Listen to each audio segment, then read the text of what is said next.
Tumugon ba si Yaman sa pamamagitan ng pagpapatawa sa mga paratang na siya at ang kanyang dating kasintahang si Ozgay Girl ay nagkaroon ng kapayapaan? Ang mga pahayag na ang mag-asawang Ozgay Girl at Ken Yaman, na nag-iwan ng kanilang marka sa isang panahon, ay muling nagkasundo ay nagsimulang talakayin sa agenda ng magazine. Kamakailan lang daw ay nagbakasyon ang mag-asawang ito. Sumagot si Yaman sa mga sinasabing nagkasundo sila sa kanyang social media account. Kung matatandaan mo, ang pag-ibig ni Ken Yaman at Ozgay Girl ay nag-iwan ng marka sa isang panahon. Matapos ang kanilang collaboration shoot para kay Mavi, ang kanilang pagkakaibigan ay naging pag-iibigan sa paglipas ng panahon. Ang kanilang pagkakasundo sa nayon sa mga litrato ay dinala sa totoong buhay at nagpasya silang maging magkasintahan. Gayunpaman, hindi nagtagal ang desisyon ng mag-asawa na maging magkasintahan. Hindi nila itinago ang kanilang relasyon, na nagsimula noong 2015. Kahit ilang pagkakataon ay naging long-distance relationship sila, hindi sila nagdalawang isip na magbigay ng mensahe sa isa't isa na nandito sila.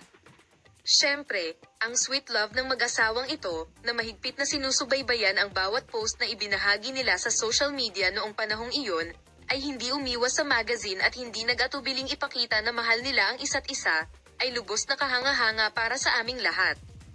Ayon sa mga alingaungaw ng panahong iyon, nag-propose na si Ken Yaman ng kasal at tinanggap ni Ozgay ang alok na ito. Ang isyu na nagdrag sa relasyon ng mag-asawa sa dead end ay ang marriage contract na inaalok ni Ozgay Girl. Siyempre, ang mga ito ay nananatiling mga paratang lamang, tulad ng lahat ng iba pa, dahil ang mag-asawa ay hindi kailanman gumawa ng masamang pahayag pagkatapos ng kanilang paghihiwalay. Kahit na iba't ibang tao ang dumating sa kanilang buhay pareho, sa tuwing iniisip nilang sila ay nag-iisa, nagsimulang lumabas ang mga balita na ang kanilang mga damdamin ay payapa.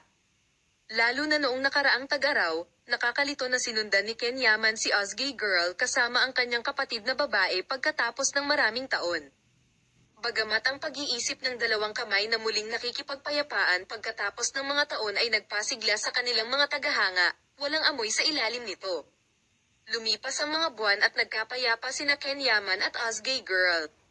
Sinabi pa na nagbakasyon sila, at hindi na antala ang pahayag ni Ken Yaman sa issue. Maaari bang ibahagi ni Yaman sa kanyang social media account, saang parallel universe ito nangyayari? So, as you can see, walang love again. Sinabi niya na mas mataas ang posibilidad ng isang parallel universe. Ang balitang ito ay nagpalungkot sa mga tagahanga ng Ken Yaman at Ozgay Girl.